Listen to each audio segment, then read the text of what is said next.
Welcome to another episode of Tube Tests. I'm Johnny. And I'm Natalie. And we went down to NAMM in Anahiem, California and checked out the new microphones that are coming out this year. Yeah, what'd you think, Johnny? Well, the first day I wasn't too excited because a lot of the microphones were kind of the same thing I've seen year after year. And it was kind of one of those things that they're rebranded and a lot of them are made in the same factory. I guess I shouldn't say that, but it's kind of true. Yeah. But the second day and the third day, I kind of really excited because there's some new technology that's just come out. Ooh. So let's check it out. Here we are at NAMM 2013. It's a Saturday. And look who I found walking into the building. Hi. Dan Franklin, guitar player extraordinaire, who I'm sure you've seen in tons of videos. So Dan's on his way in, and we're going to show you a few things that Johnny has been checking out for the entire weekend here at NAMM 2013. Hi, this is Gary Boss, and I'm with Audio-Technica at NAMM 2013, and we're super excited to be introducing and showing our newest microphone in the 50 series, which is our top-of-the-line series now, and it's called the AT5040. The 5040 is actually a revolutionary design in microphone manufacturing. What we've done is we've taken 4 rectangular capsules, and we have a proprietary summing circuit that actually takes those 4 capsules and makes one of the largest elements on the market today, effectively about 2 times the effective surface area of a 1-inch diaphragm. So what that allows us to do is get a lot of the benefits of a large diaphragm microphone, the warmth, the very low noise. By the way, the noise floor on this microphone is about 5 dB. It allows us to have tremendous headroom, the 137 dB of dynamic range to this microphone.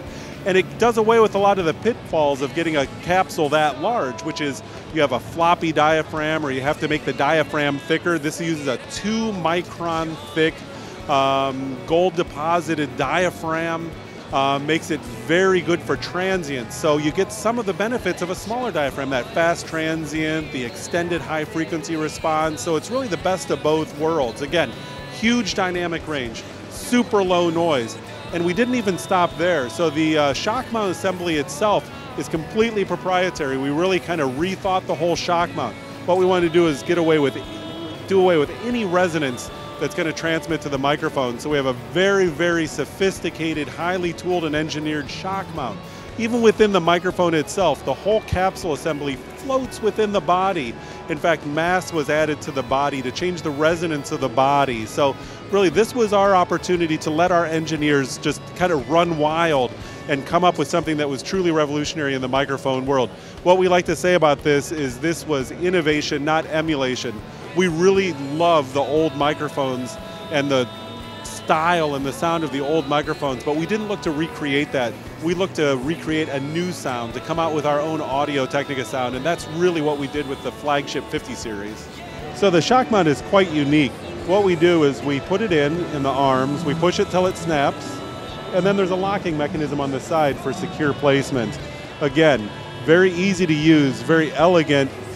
In fact, these machine ridges reduce the resonance of the shock mount itself.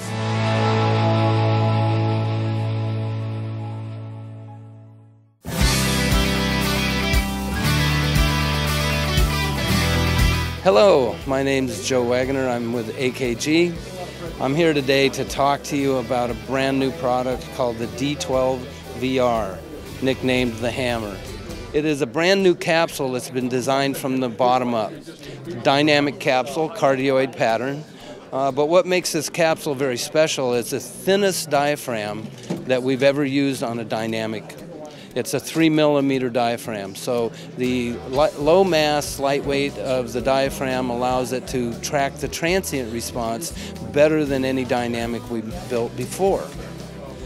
So we've got this brand new capsule. The housing of the capsule is ported to enhance bass response, and we put it in this handy dandy, in the spirit of the D12 vintage looking case.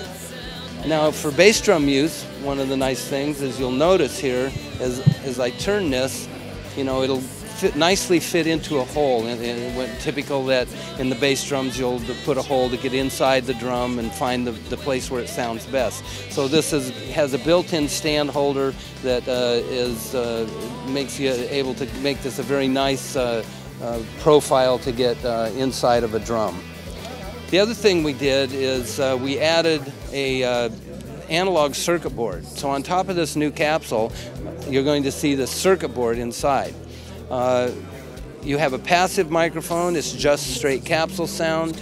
Could be used for vocals. I have a very good friend that engineers for George Duke that said it was the best trombone mic he's ever used.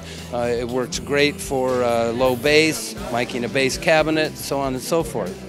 When we add phantom power to this microphone channel, we activate this circuit board that I'm talking about. Now we have selectable EQ. It will light this switch up, and it has 3 different colors, so you always know exactly where you are in the positioning, and it gives you 3 EQ curves. Each curve does have a mid-range scoop, which of course is typical for bass drum use. The first setting will give you a low boost with that mid-range scoop. The middle setting will give you flat, high-end and low-end frequencies with the mid-range scoop. And then lastly, the third position, you're getting a boost not only at the low end, but at the high end, along with that mid-range scoop. Whether you're going through passively, just getting the straight capsule sound, or you've activated the circuitry and you're using this analog EQ, you're terminating on the output side through vintage 414 transformers. So these are transformers that AKG has from the 70 vintage 414s, and whether you're going straight capsule or whether you're going active through the circuitry, that final stage of transformer isolation allows for, especially at high SPLs, when you start to saturate that capsule, a very smooth and harmonically beautiful sound. So the D12 VR is much more than a bass drum mic, but it is probably the premier bass drum mic of our time. Okay, that was totally unexpected. I had no idea the Audio-Technica was going to bring some new technology to the microphone world with their 4 kind of rectangular capsules. Yeah, pretty interesting. Pretty cool. And I also liked AKG, who has been making microphones forever, is still making it in Austria, and they're making the D12 VR, and I like that little EQ thing, as well as you're able to use it for like all kinds of applications. Yeah. So I can't wait to test these out. We've contacted the people, and we're gonna test them out in episodes to come. So next time on Tube Test, I'm excited to say we get to check out the Flea 49 next. And a little sneak peek of what's to come. I love it. Now you have a Flea 47 and you love your Flea 47, don't you? I do, and now I want a Flea 49 next as well. Oh my gosh. Well, she plugged it in and I plugged it in and I tested it out, but that's next time on Tube Test.